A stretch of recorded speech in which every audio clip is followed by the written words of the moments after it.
नमस्कार दोस्तों, स्वागत है आपके अपने YouTube चैनल संस्कृत अड्डा पर।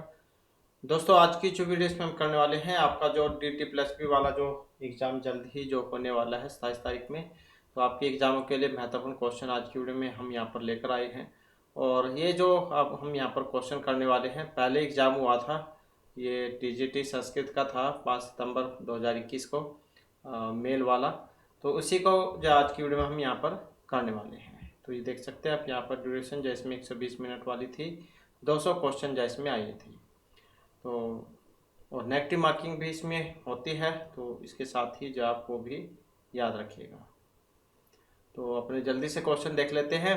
और इनसे पहले वाली जो वीडियो थी उसमें भी हमने इससे पहले वाले जो क्वेश्चन थे, एग्ज़ाम जो हुए थे DT+P के द्वारा जो लिए गए थे, तो उन्हीं को किया था।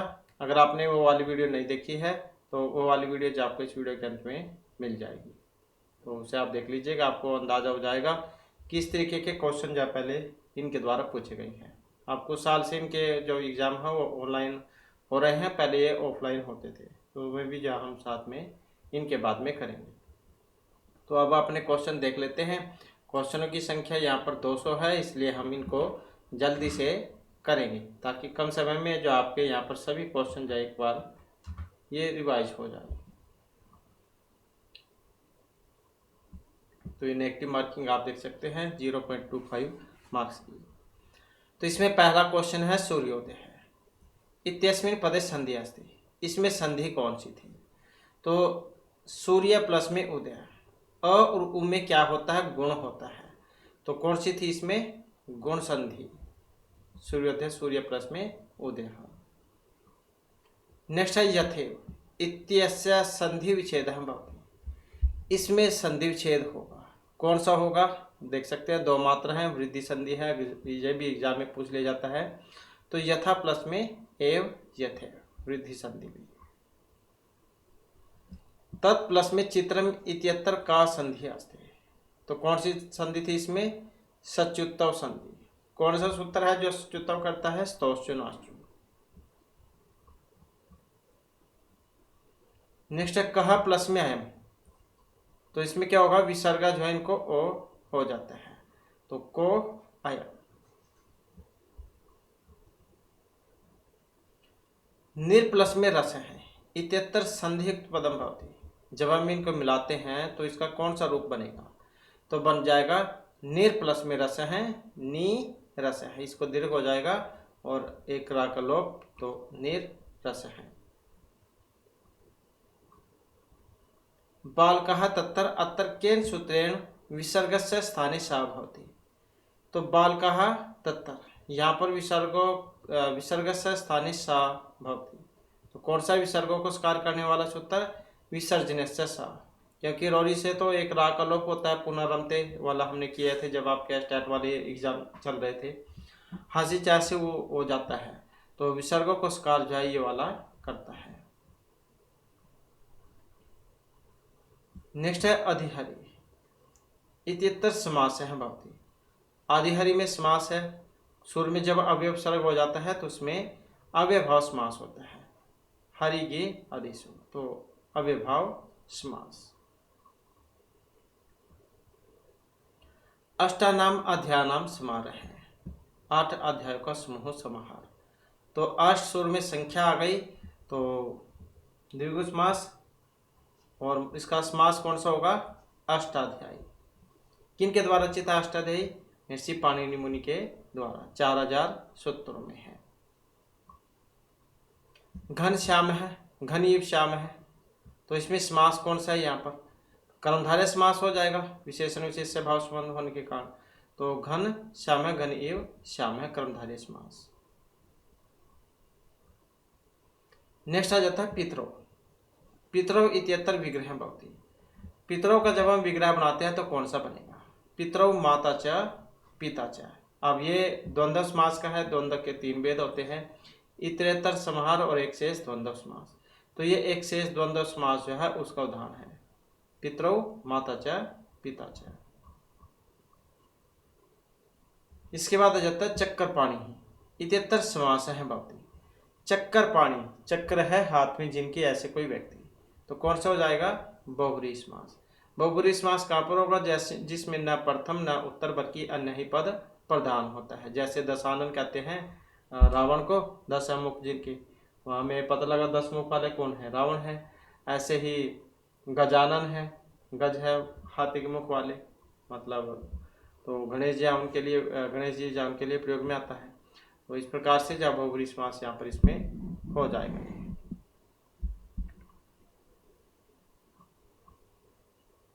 नेक्स्ट है चक्षुरहीन है इत्यस्य विग्रह भवति। तो कौन सा बनेगा इसका? चक्षुहीन का विग्रह है चक्षुभ्याम हीन, न उपयोगी इत्यस्य समास है भवति। न उपयोगी में समास है, कौन सा समास है? कौन सा बनेगा इसका? न उपयोगी अनुपयोगी ही। संस्कृत कारकानी गतिविधानी, कितने होते हैं संस्कृत में कारक? क्योंकि संबंध का तो कारकों की श्रेणी में नहीं रखा गया है, तो इस कारण से कितने होते हैं? 6 कारक होते हैं षड्विधम। क्रिया है संपादका का कथ्यते, क्रिया के संपादक को कहा गया है कर्म कर्ण अपदान या कर्ता। तो क्रिया है संपादक कर्ता। ध्रुवम अपाय अपदानम इत्यत्र, अपाय है नाम। अपाय का मतलब क्या है? अलग होना। अपाय विश्लेष, यही है ध्रुवम अपाय अपदानम। अपाय मतलब विश्लेष, अलग होना। क्रियाधार है कारकम कथ्यते, कर्णम संप्रदानम अधिकरणम अपदानम। तो क्रियाधार है कारकम अधिकरणम। अधिकरण कितने होते हैं? 3 प्रकार के है आपके अधिकरण के वेद जो है 3 होते हैं, औपश्लेषिक, अभिव्यापक और वैशेषिक।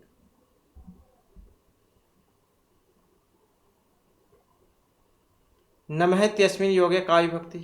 तो नमः स्वस्ति स्वाहा शब्दालम सट, ये वाला सूत्र आता है। तो इनके योग में कौन सी भक्ति होती है? इनके योग में होती है चतुर्थी विभक्ति। बलिम भिक्षते वसुधाम इत्यस्मिन् कर्म संज्ञा केन सूत्रेण भवति। तो किसके द्वारा होगी यहाँ पर? तो अकथितम चाह सूत्र के द्वारा, जिसके अंतर्गत 16 धातुएं आती हैं। दुहु याच पच दंड दुहु याच पच दंड ची ब्रु सा ची मत मुसुनी क्री वह है। तो 16 धातुएं।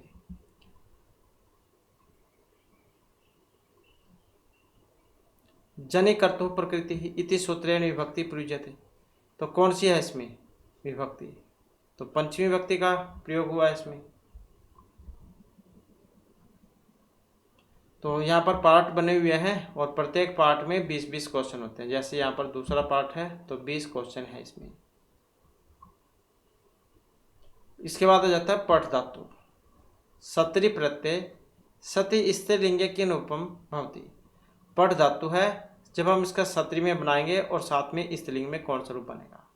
तो कौन सा बनेगा इसका? पठंती, यही बनता है।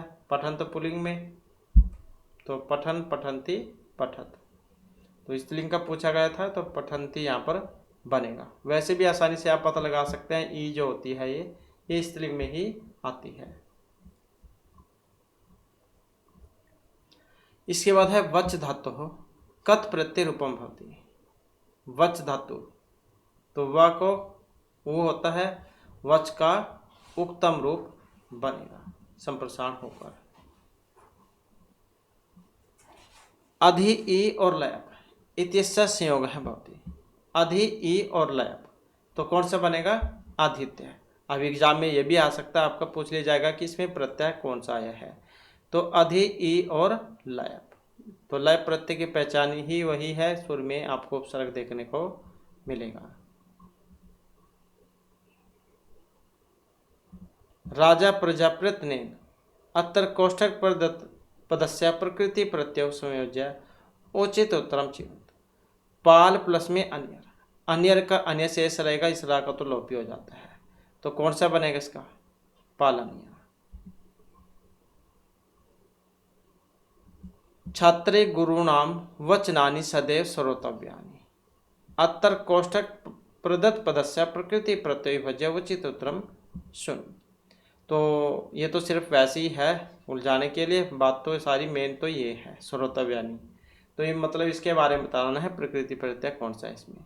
तो श्रु धातु स्वर्णात में है और साथ में तवेत प्रत्यय का प्रयोग यहाँ पर हुआ है। इसके बाद जाता है शोष धातु कत्वतु प्रत्यय पुल्लिंगे रूपम भवति। शोष धातु कत्वतु प्रत्यय के पुल्लिंग में रूप बनता है। तो कौन सा बनता है शोष का कत्वतु होने पर? तो शुष्क वाम। इसके बाद आ जाता है नी धातु ल्यूट प्रत्यय रूपम भवति। ये ले जाने अर्थ में होती है धातु नी धातु। तो ल्यूट प्रत्यय होने पर रूप बनेगा। तो कौन सा बनेगा? नैनम। दृश धातु तुमन प्रत्यय रूपम भवति। देखने अर्थ में है धातु और जब हम तुमन लगाएंगे तो कौन सा बनेगा? तुमन का तुम शेष रहता है, उनका तो लोप हो जाता है। तो कौन सा बनेगा इसका? द्रष्टुम। जीर्ण है इत्यत्र का प्रत्यय है कत सत्री तव्य तव्य या फिर तुम जीर्ण है। तो कौन सा है इसमें? जीर्ण है, शीर्ण है, भिन्न है, छिन्न है, ये हमने बताए थे आपको सारे। तो इसमें कत प्रत्यय ताको ना होता है उसके बाद बनता है। सत्री सानचौ इति अन्य हो का संज्ञा भवति। सत्री और सानच में संज्ञा होती है। ये पहले भी आया हुआ है 2-3 बार एग्जाम में, तो महत्वपूर्ण है एग्जाम की दृष्टि से। तो सत्री सानच की सत्संज्ञा होती है तव सूत्र के द्वारा। कत कत्वतु निष्ठा से निष्ठा संज्ञा होती है। और तो ये महत्वपूर्ण है दोनों के दोनों। यत् पदम परिवर्तितम न भवति तद अव्ययम् इति अव्ययलक्षणम् एतासु कस्मिन् पूर्णतः संघट्यते। तो जिसमें किसी भी लिंग व्यक्ति वचन के कारण कोई परिवर्तन नहीं हो तो उसे अव्यय कहा जाता है। तो ये बात तो सारों में ठीक है, तीनों लिंगों में, सभी व्यक्तियों में, सभी वचनों में जिसमें कोई परिवर्तन ना हो तो वही अव्यय होता है।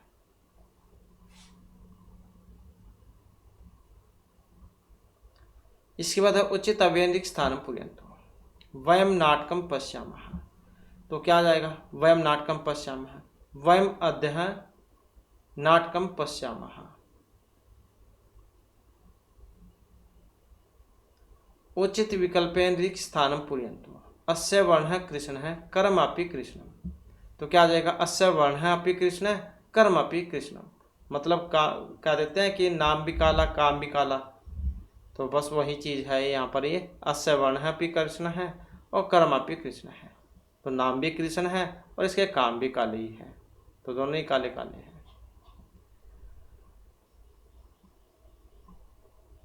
नेक्स्ट क्वेश्चन है हमारा उचित अव्यय पदेनिक स्थानम पूर्यन्तो यथोचितम क्रियताम राजादेशम श्रुत्वा सर्वे कप्य है अचिंत्यन। तो क्या आएगा यहाँ पर? तो उचित सही अव्यय बताना है। तो यथोचितम क्रियताम इति राजा आदेशम श्रुत्वा सर्वे कप्य हैं अचिंत्यन। तो इस प्रकार से राजा के आदेश को सुनकर। तो श्रुत्वा में क्या है? श्रु धातु और कत्वा प्रत्यय। वृथा तो बेकार है, पूरा पहले से नहीं धीरे से। तो यहाँ पर तो कोई इनके अलावा ठीक नहीं बैठता है। तो सही ऑप्शन 1 वाला। अगला क्वेश्चन है उचित पदैनिक स्थानम पूर्यन्तो सह बाल्यात् वृद्ध उपसेवी विनयशील च अस्ति। तो क्या आएगा? सह बाल्यात् एव वृद्ध उपसेवी विनयशील च अस्ति। इसके बाद है नेक्स्ट, फिर यहाँ पर भी अव्यय वाला ही है। डस सह तस्य आवरणम अपसारयति एवं एकम भयंकर विस्तरम पश्यति। तो सह तस्य आवरणम अपसारयति एवं भयंकर विषम पश्यति। क्या आएगा? यदा जब सह तस्य आवरणम अपसारयति तदा एव भयंकर विस्तरम पश्यति। यदा जब, तदा तब। नेक्स्ट आ जाता है यहाँ पर, इसमें भी दोबारा से अव्यय ही है। पश्य मालाकार है खनित्रेण भूमि खंति बीजम च वप्ति। तो पश्य अत्तर मालाकार है खनित्रेण भूमि खंति बीजम च वप्ति। तो अत्तर यहाँ मतलब मालाकार जो है यहाँ पर भूमि को खोदता है और बीज को बोता है। तो अत्तर मतलब यहाँ। राम है शब्द से तृतीय एक वचने रूपम भवति। तो कौन सा है? राम है। तो ये अगर इसके मुकाबले आपका जो है स्टेट वाला एग्ज़ाम अगर हम देखें तो ये तो बिल्कुल कुछ भी नहीं लगता है उसके मुकाबले में। तो वैसे पीजीटी वाला जो एग्ज़ाम है वो ज़्यादा टफ आता है टीजीटी के मुकाबले, तो टीजीटी का आसान आता है थोड़ा। लेकिन अगर आपने डीएसएसबी में नौकरी प्राप्त करनी है तो इसके लिए जो पहला जो पार्ट होता है इसका, वो रीजनिंग, मैथ, हिंदी, इंग्लिश, तो ये जो आपने पास करने हो ज़रूरी है, क्योंकि ये तो अपना सब्जेक्ट तो सभी पास कर लेते हैं, लेकिन मेन जो है वही है, नौकरी जो आपकी मिलेगी, मेरिट जो बनेगी वो उसी से ही बनेगी। तो इसलिए पहला पार्ट जो है वो भी आपको आना चाहिए। इसके बाद है हरि शब्दस्य सप्तमी एकवचने रूपम भवति। तो कौन सा बनेगा सप्तमी एकवचन में? यही बनता है हरऊ, हरियो, हरीशु, तो हरऊ यही बनेगा। इसके बाद है रमा, जैसे लता का रूप ऐसे ही रमा का। चतुर्थी एकवचन में कौन सा बनता है? लताया ही बनता है जैसे, ऐसे ही रमाया ही बनेगा, तो ऑप्शन 2 वाला इसमें हो जाएगा।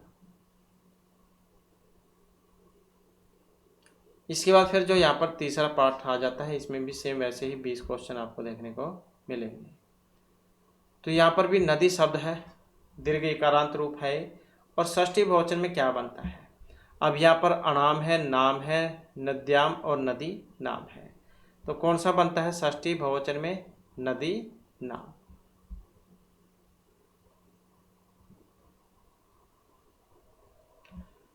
इसके बाद है पत्तर शब्दस्य द्वितीय बहुवचने रूपम भवति। पत्तर नपुंसकलिंग का है, जैसे फल का बनता है ऐसे ही पत्तर का, फलम फले फलानी, ऐसे ही पत्रम पत्रे पत्राणी, तो पत्राणी इसका सही आंसर हो जाएगा, क्योंकि बहुवचन की बात यहाँ पर हुई थी। तो इसके दोनों रूप एक जैसे होते हैं, बाकी और तृतीय से लेकर आगे सप्तमी तक सारा पुल्लिंग की तरह ही रूप चलता है। नेक्स्ट है वाच शब्दस्य प्रथमा बहुवचने रूपम भवति। वाच का जब हम प्रथमा बहुवचन में रूप बनाएंगे तो कौन सा बनेगा? यही बन जाएगा ऑप्शन 1 वाला, वाचः। इसके बाद है पथिन, रास्ता, मार्ग, जब उसको कह देते हैं, इसका भी जब हम द्वितीय बहुवचन में रूप बनाएंगे तो कौन सा बनेगा? तो पंथा, पंथानो, पंथान है, तो इसका जो है द्वितीय बहुवचन में पथ है, जो ये वाला रूप बनेगा। इसके बाद आ जाता है विद्वस, मतलब विद्वान। पंचमी एकवचन में कौन सा बनेगा इसका? तो पंचमी एकवचन में बनेगा विदुषः।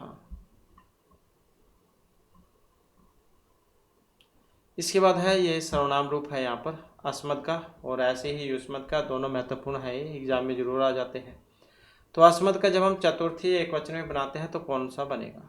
मह्यम इसका हो जाएगा।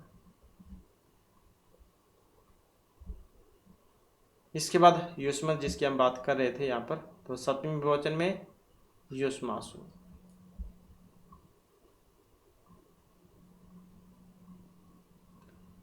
इसके बाद है चतुर, मतलब 4। षष्ठी विभक्ति में इसका कौन सा रूप बनेगा? तो षष्ठी विभक्ति रूपम। अब षष्ठी में कौन सा बनेगा? ये वाला चतुर अणाम।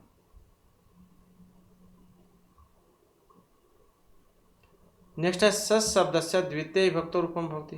तो सस का द्वितीय विभक्ति में कौन सा रूप बनता है? यही बनता है द्वितीय विभक्ति में, क्योंकि ये तो हमेशा नाम अनाम तो उसमें आता है बस षष्ठी बहुवचन में, और सु हमेशा सप्तमी में आता है, तो यही आंसर इसका हो जाएगा।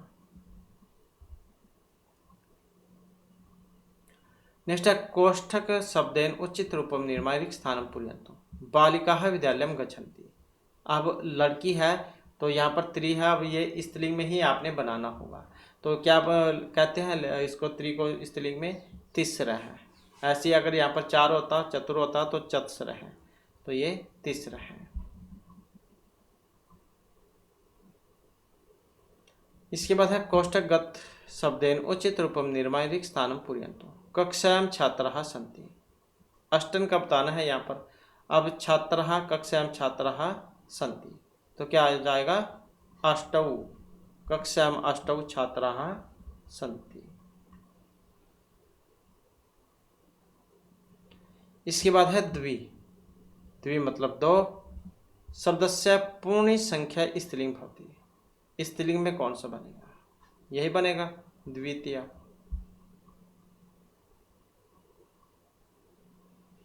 इसके बाद है हन हिंसकत्व धातु। लोट लकार मध्यम पुरुष एकवचन किम रूपम भवति। तो कौन सा बनता है लोट में? हंतु हताम घनंतु, जही हतम हत। तो यही जही यही बनता है मध्यम पुरुष एकवचन में। इसके बाद है क्री धातु। लट लकार से मध्यम पुरुष एकवचन किम रूपम भवति। क्री धातु का लट लकार मध्यम पुरुष एकवचन करो तो कौन सा बनता है मध्यम पुरुष एकवचन में? यही बनता है क्रोशी। इसके बाद है क्री धातु, क्री अर्थ में है। और विधिलिंग कार में जब हम प्रथम पुरुष बहुवचन में रूप बनाएंगे कौन सा बनेगा? कृणियुः। दा धातु लट लकार से प्रथम पुरुष बहुवचने रूपम भवति। तो दा धातु लट लकार प्रथम पुरुष बहुवचन का जो रूप बनेगा, तो प्रथम बहुवचन की बात है यहाँ पर, तो ददति जो है यहाँ पर ये बनेगा।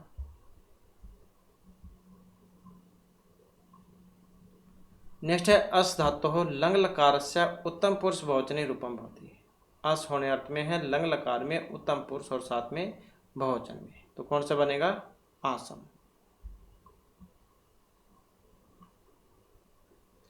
नेक्स्ट है पक्ष धातु पकाने अर्थ में लिट लकार प्रथम पुरुष बहुवचने रूपम भवति। लिट में और प्रथम बहुवचन में, तो पक्षंती यहाँ पर इसका बनेगा।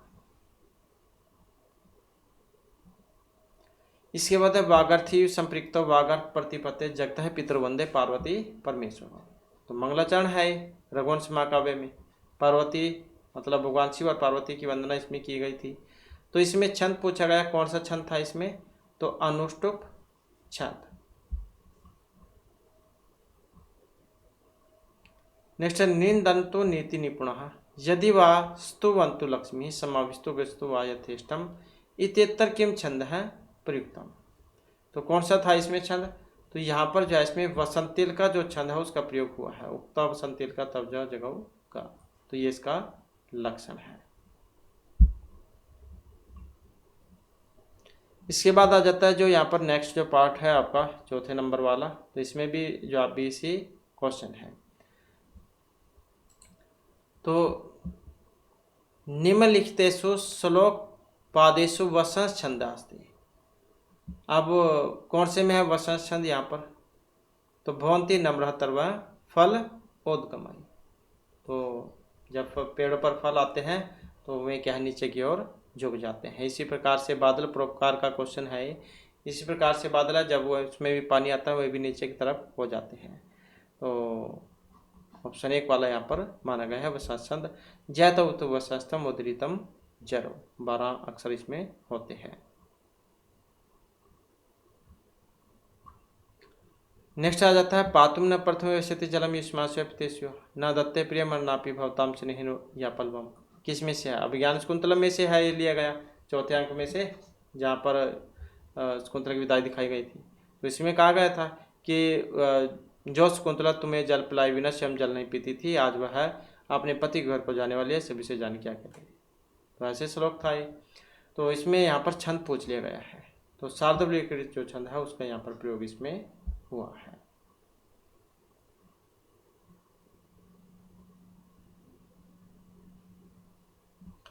नेक्स्ट है या श्रेष्ठ यादव भैति विधि उत्तम या विचा होती।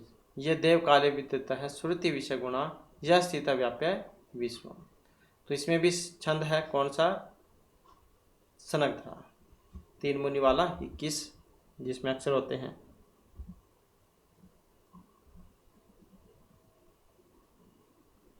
नेक्स्ट है अस्ति उत्तर श्याम दिशी देवतात्मा हिमालय नाम नगाधिराज है। तो किम छंद है? कौन सा छंद है यहाँ पर इसमें? तो उपजाति, इंद्र वज्र और उपेंद्र वज्र इनका मिश्रण होता है, तो वही होता है उपजाति छंद। नेक्स्ट है नव प्लास प्लासमानम पुरः सफुट प्रागत पंकजम। तो इत्यत्र का अलंकार है, प्रसिद्ध उदाहरण है यहाँ पर ये यमक अलंकार का।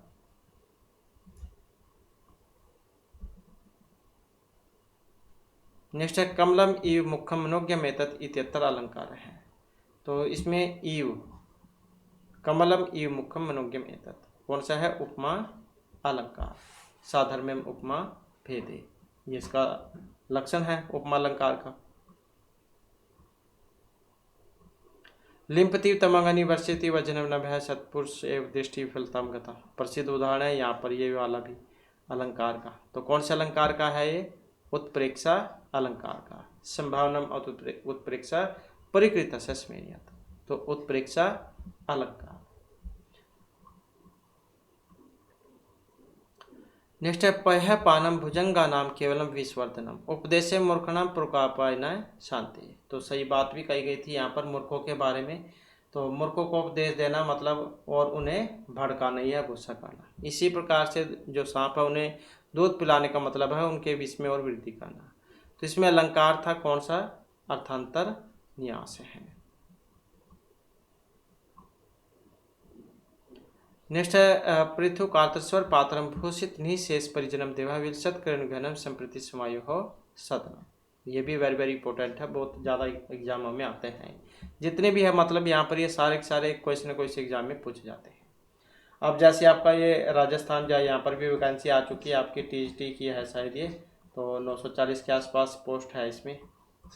तो फॉर्म जल्दी शुरू हो जाएंगे इसके भरने। आप देख सकते हैं अगर कोई राजस्थान से लगता है अपनी कंडीशन पूरी करता है, क्योंकि राजस्थान में राजस्थान का ही टीचर एलिजिबिलिटी टेस्ट होता है। तो वो अगर पास है तो आप फॉर्म फिल कर सकते हैं।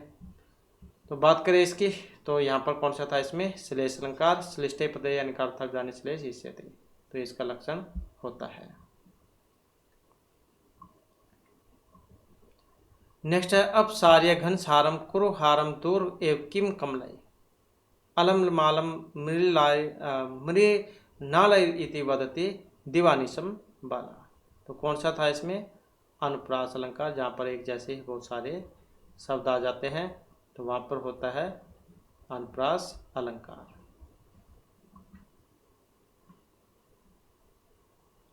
नेक्स्ट दास्य कृतगासी भवेतोचितम प्रभुनाम पाद प्रहारमिति सुंदरी नास्मि दुए। तो ये वाला भी यहाँ पर श्लोक आया है। इसमें अलंकार कौन सा है? तो रूपक अलंकार। तद अरूपकम अभेदो अपमान उपमेय हो, यही होता है इसका लक्षण। इसके बाद वागर्थी संपृक्त वागर्थ प्रतिपत्ति इति मंगलाचरण कस्य ग्रंथ से अस्ति। जैसे के ऊपर श्लोक आया था, हमने आपको बतलाया था मंगलाचरण था ये रघुवंश महाकाव्य का। शिव और पार्वती की वंदना इसमें की गई थी। इसके बाद ज्ञाने मौनम क्षमा शक्ति त्यागे श्लाघ विप्रिय इत्यस्मिन् श्लोके कस्य राजा वर्णनम अस्ति। तो किन के बारे में था? ये रघुवंश महाकाव्य में से है, तो राजा द्वीप के बारे में था। कब सूर्य प्रभवन से कब चाल्पी सुमति। तो ये भी प्रसिद्ध श्लोक है। और इति उक्ति कस्मिन् ग्रंथे उपलब्ध थे। तो कहाँ से लिया गया है? ये रघुवंश महाकाव्य में से।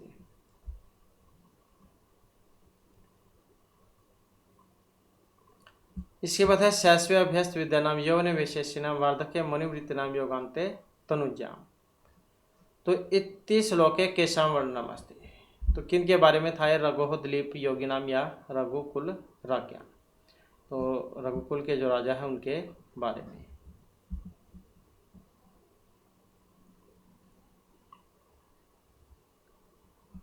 अगला क्वेश्चन है प्रजानाम भूतियार्थम सहताभ्य बलिम अगृहित अस्य श्लोकांश शुद्ध अनुवाद है अस्ति। इस लाइन का सही अनुवाद कौन सा है? प्रजानाम भूतियार्थम सहताभ्य बलिम अगृहित, कि वह राजा दिलीप प्रजाओं के कल्याण के लिए ही उनसे कर लेता था।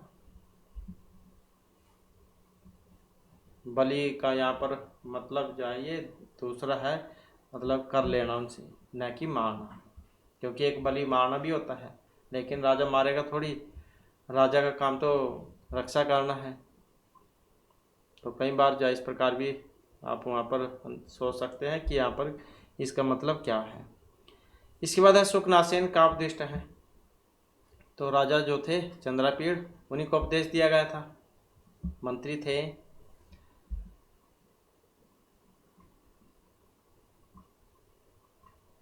न प्रीचम रक्षित न अभिजनम इक्षते न रूपम आलोक्यते न कुलकरम अनुवर्तित न शीलम पश्यते न विदज्ञम गण्यति।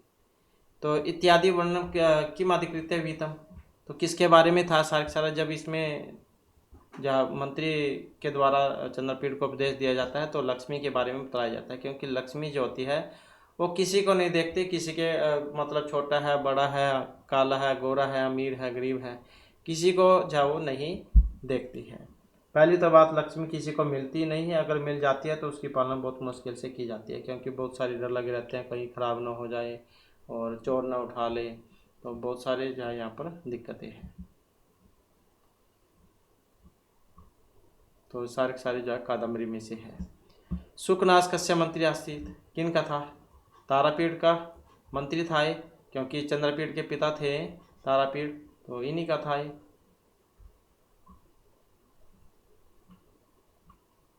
तारापीठ से पुत्र है, तो तारापीठ के पुत्र कौन थे?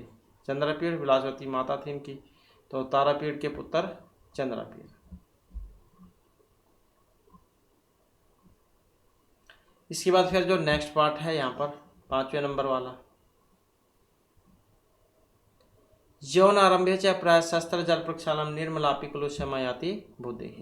तो यहाँ पर ये भी जो आपका इसमें से है कादम्बरी में से, तो यहाँ पर भी जो यौवन जो है उसके बारे में बतलाया गया था कि जवानी जो होती है, युवावस्था, वो ऐसी होती है, कितना मर्जी समझा लो लेकिन फिर भी जो व्यक्ति गलत रास्ते की तरफ चला जाता है।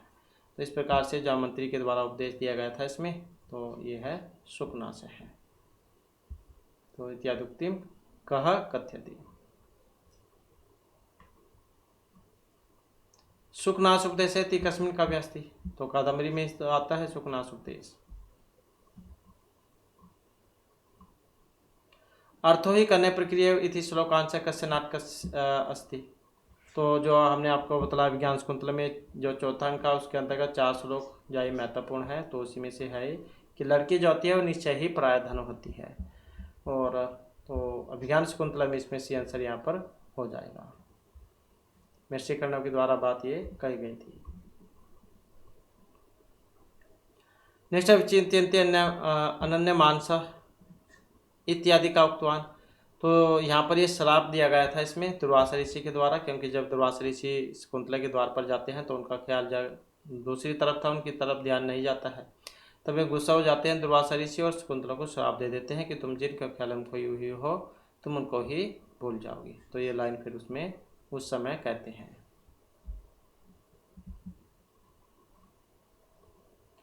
शकुंतला कैसह पतिगृह प्रेषिता। तो जब शकुंतला अपने पति घर को जाती है तो उनके साथ में कौन गई थी? तो गौतमी जी उनके साथ में गई थी उनको छोड़ने के लिए उनके घर। इसके बाद पातुन प्रथम भविष्यति जलम युष्मास इत्यादि श्लोक के कहाँ संबोधिता कश्यप। तो कश्यप ये कण्व ऋषि का ही नाम था। तो किनको संबोधन किया गया है? जो वहाँ पर तपोवन जो थे, वहाँ के जो वृक्ष जो थे, उनको कहते हैं कि तुम्हें जल पिनाए बिना जो जल स्वयं नहीं पीती थी, आज वह अपने पति घर को जाने वाली है। अगला क्वेश्चन है शुश्रूषा गुण कुरु प्रिय सखी वृत्तिम सपत्नी जने। तो ये भी उसी में से जब 4 श्लोक थे कि जब तुम अपने पति घर पर जाओगे तो सास ससुर जो होंगे तुम्हारे, अन्य सखियाँ जो होंगी राजा दुष्यंत की, तो उनके साथ अच्छा सा व्यवहार करना, मतलब लड़ाई झगड़ा मत करना और कभी भी उनके खिलाफ मत जाना अगर तुम्हें कुछ कह भी देते हैं। तो इस प्रकार की जो स्त्रियां हैं अगर अपने पति का कहना मानती हैं तो अपने जो कुल है उसमें वृद्धि करती है, और नहीं अगर कहना नहीं मानेंगे उल्टा चलेंगी तो फिर नाश ही होगा। तो इस प्रकार से जो यहाँ पर उपदेश दिया गया था, और किसको? शकुंतला को। नेक्स्ट है सिद्धि साधे सतामस्तु प्रसाद तस्य धुर्जटे जाह्नवी फल लेखे यत मूर्धनम शशिना कलह इति मंगलाचरण कस्य ग्रंथस्य अस्ति। तो किसका मंगलाचरण है? हितोपदेश का। हितोपदेश किनका है? नारायण पंडित।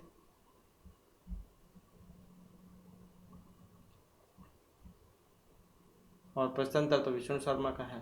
तो यहाँ पर आएगा क्वेश्चन, हितोपदेश केन ग्रंथे केन लिखिता है? नारायण पंडित।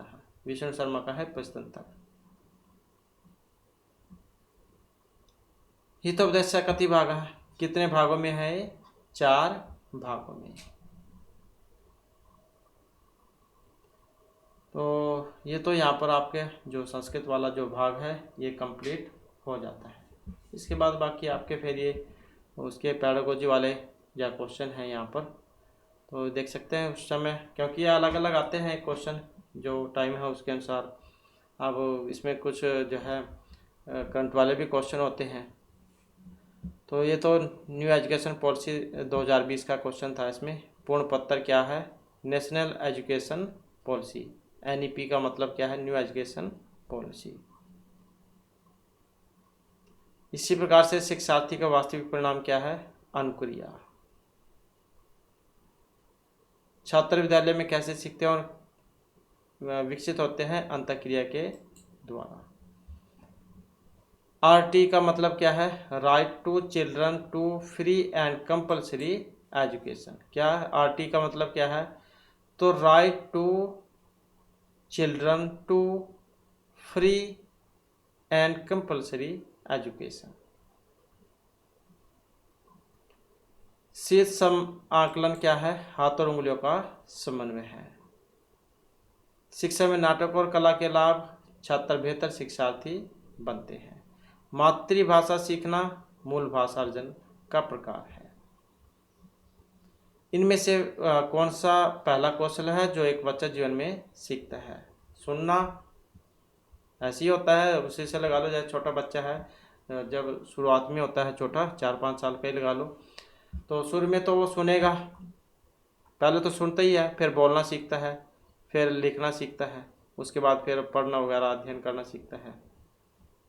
सुनना, बोलना, यहाँ पर पढ़ना आएगा पहले, फिर लिखना। यहाँ पर पढ़ना है नहीं, पढ़ना फिर लिखना।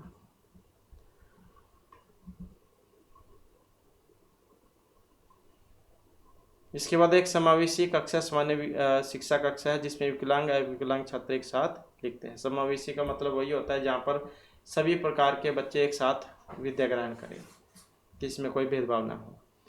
तो इस प्रकार से जो हमारी क्लास में महत्वपूर्ण क्वेश्चन थे। नेक्स्ट वीडियो इसमें आपके लिए नए जो महत्वपूर्ण क्वेश्चन हम लेकर आएंगे। और हमारे साथ अंत बनाने के लिए धन्यवाद।